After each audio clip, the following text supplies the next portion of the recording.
ആപ്ലിക്കേഷന് വേണ്ടിയിട്ട്, അതായത് റിമോട്ടായിട്ട് ആക്സസ് ചെയ്യാൻ വേണ്ടിയിട്ട് ധാരാളം ഓപ്ഷൻസ് നമ്മൾ കണ്ടിട്ടുണ്ടാവും.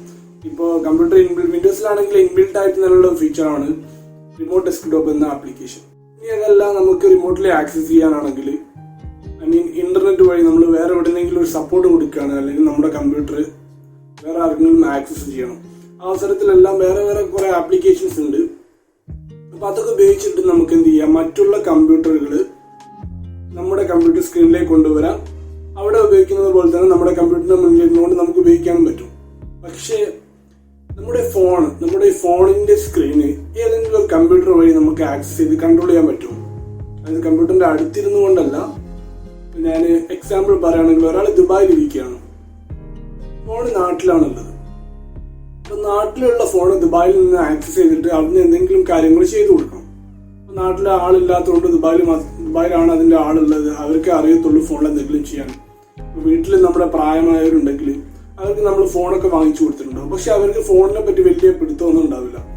അപ്പൊ എന്തെങ്കിലും കാര്യങ്ങൾ ഫോണിൽ ചെയ്തു കൊടുക്കുന്നുണ്ടെങ്കിൽ, മോനെ എനിക്കിത് അറിയത്തില്ല, എന്താ ചെയ്യേണ്ടതെന്ന് അറിയത്തില്ല എന്ന് പറയുന്നവർക്ക് നമ്മൾ ആ ഫോൺ വാങ്ങിക്കൊടുക്കുന്ന സമയത്ത് തന്നെ അതിലൊരു ആപ്ലിക്കേഷൻ ഇൻസ്റ്റാൾ ചെയ്ത് വെച്ചാൽ നമ്മൾ പുറത്ത് എവിടെയാണെങ്കിലും എത്ര ദൂരെയാണെങ്കിലും നമുക്ക് എന്ത് ചെയ്യാൻ പറ്റും, അവിടെ നിന്ന് ഈ ഫോൺ ആക്സസ് ചെയ്തുകൊണ്ട് എന്ത് കാര്യങ്ങൾ വേണമെങ്കിലും നമ്മുടെ സ്വന്തം കയ്യിൽ ആ ഫോണുള്ള പോലെ തന്നെ നമുക്ക് ചെയ്യാൻ പറ്റും.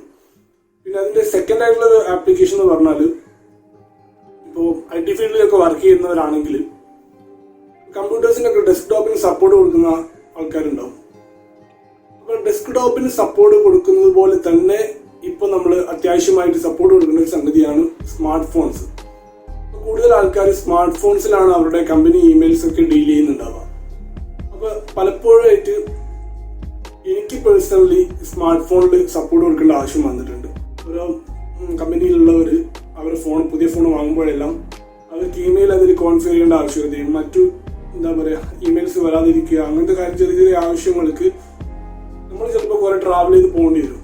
പക്ഷെ ഈ ഫീച്ചർ, റിമോട്ട്ലി ആക്സസ് ചെയ്യാനുള്ള ഈ ഫീച്ചർ ഉപയോഗിക്കുന്നത് വഴി നമുക്ക് പെട്ടെന്ന് തന്നെ ആ ഫോൺ നമ്മുടെ സ്വന്തം കയ്യിൽ ഇരിക്കുന്നത് പോലെ നമുക്ക് ആക്സസ് ചെയ്തിട്ട് അതിലുള്ള ആവശ്യങ്ങളൊക്കെ ചെയ്തു കൊടുക്കാൻ പറ്റും. അപ്പൊ അതെങ്ങനെയാണ് ചെയ്യുക, ഏതൊക്കെ ആപ്ലിക്കേഷൻ നമുക്ക് നോക്കാം. ഫോൺ ആക്സസ് ചെയ്യാനായി കമ്പ്യൂട്ടർ സൈഡിൽ നമ്മൾ ചെയ്യേണ്ടത് TeamViewer ആപ്ലിക്കേഷൻ ഇൻസ്റ്റാൾ ചെയ്ത് വെക്കുകയാണ് വേണ്ടത്. അപ്പോൾ എൻ്റെ കഴിഞ്ഞ വീഡിയോയിൽ TeamViewer ആപ്ലിക്കേഷൻ എങ്ങനെ ഡൗൺലോഡ് ചെയ്ത് ഇൻസ്റ്റാൾ ചെയ്യാന്നുള്ളത് ഞാൻ കാണിക്കുന്നുണ്ട്. അപ്പോൾ വീഡിയോയുടെ ലിങ്ക് വേണമെങ്കിൽ താഴെ കൊടുക്കാം. അപ്പോൾ നിങ്ങൾ TeamViewer ഇൻസ്റ്റാൾ ചെയ്തിട്ട് അതിങ്ങനെ ഓപ്പൺ ചെയ്തിട്ട് വെക്കുക. ശേഷം അതിൽ റിമോട്ട് കൺട്രോൾ എന്ന സെക്ഷൻ ഉണ്ടാവും TeamViewerൽ. ആ റിമോട്ട് കൺട്രോൾ സെക്ഷനിലേക്ക് വന്നിട്ട് ബാക്കി നമുക്ക് നമ്മുടെ ഫോണിലാണ് ചെയ്യേണ്ടത്.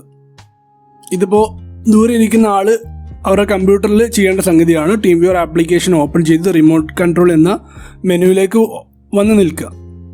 ഇനി ഫോണിൽ ചെയ്യുന്നവരാണെങ്കിൽ ഫോണിൽ ക്വിക്ക് സപ്പോർട്ട് എന്നൊരു ആപ്ലിക്കേഷൻ ഉണ്ട്.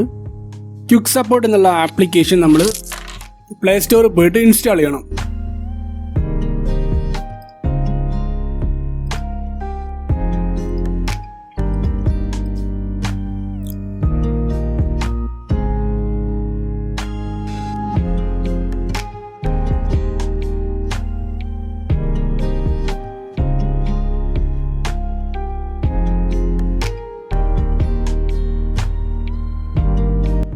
ഇൻസ്റ്റാളേഷന് ശേഷം അത് ഓപ്പൺ ചെയ്യുക.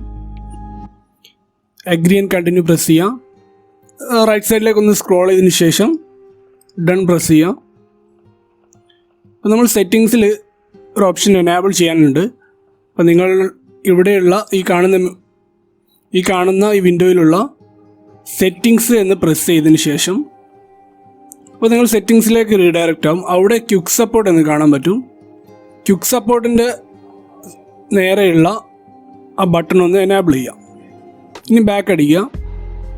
ഒരു ആഡ് ഓൺ ഇൻസ്റ്റാൾ ചെയ്യാൻ പറയുന്നുണ്ട്. അപ്പോൾ ആഡ് ഓൺ അവൈലബിൾ എന്നുള്ളതിൽ ഡൗൺലോഡ് പ്രസ് ചെയ്യുക. അപ്പോൾ നമ്മൾ ഗൂഗിൾ പ്ലേ സ്റ്റോറിലേക്ക് റീഡയറക്റ്റ് ആവും. അവിടെ നമുക്ക് ഈ ആഡ് ഓൺ ഇൻസ്റ്റാൾ ചെയ്യാം. ആഡ് ഓൺ ഇൻസ്റ്റാൾ ചെയ്തതിന് ശേഷം നമ്മുടെ ക്വിക്ക് സപ്പോർട്ട് ആപ്ലിക്കേഷനിലേക്ക് തന്നെ വരിക. ഇപ്പോൾ ഒരു URID എന്നുള്ള നമ്പർ നിങ്ങൾക്ക് കിട്ടിയിട്ടുണ്ടാവും. അപ്പോൾ URID എന്നുള്ള നമ്പറാണ് നമ്മൾ കമ്പ്യൂട്ടറിൽ അടിച്ചു കൊടുക്കേണ്ടത്. ഈ ID നമ്മുടെ കമ്പ്യൂട്ടറിൽ പാർട്ട്ണർ ID എന്നുള്ള ഭാഗത്തായിട്ട് എൻ്റർ ചെയ്യാം. കമ്പ്യൂട്ടറിൽ ടീം വ്യൂവറിൽ നമ്മൾ പാർട്ട്ണർ ID കൊടുത്തതിന് ശേഷം കണക്റ്റ് പ്രസ് ചെയ്യുക. അപ്പോൾ ഫോണിലേക്ക് ഒരു റിക്വസ്റ്റ് വരും. ആ റിക്വസ്റ്റ് അലോ ചെയ്യുക. ഇപ്പം നമുക്ക് സെറ്റിങ്സിൽ ആക്സസിബിലിറ്റിയിൽ ഒരു ഓപ്ഷൻ എനാബിൾ ചെയ്യാൻ പറയും. ആ ആഡ് ഓണിൻ്റെ ഓപ്ഷൻ ഒന്ന് എനാബിൾ ചെയ്ത് കൊടുക്കുക. ശേഷം ബാക്ക് ചെയ്തിട്ട് നമ്മളെ ക്വിക്ക് സപ്പോർട്ട് ആപ്ലിക്കേഷനിലേക്കാണ് വരിക. ഇപ്പോൾ നമ്മുടെ കമ്പ്യൂട്ടറിൽ നമ്മുടെ ഫോണിൻ്റെ കംപ്ലീറ്റ് ഡീറ്റെയിൽ വിത്ത് സ്ക്രീൻ അടക്കം ലോഡാവും.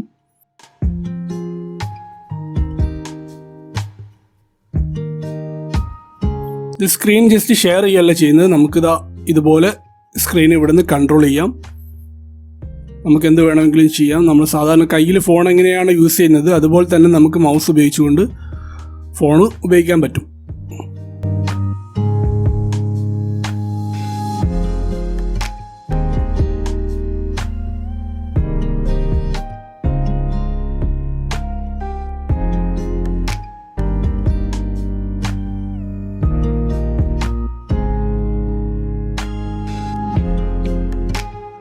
ഇവിടെ നമുക്ക് ഫോണിൻ്റെ ബാക്കിയുള്ള ഫീച്ചേഴ്സ് കാണാൻ പറ്റും. സ്റ്റോറേജ് കാര്യങ്ങളൊക്കെ എത്ര ബാക്കിയുണ്ട്.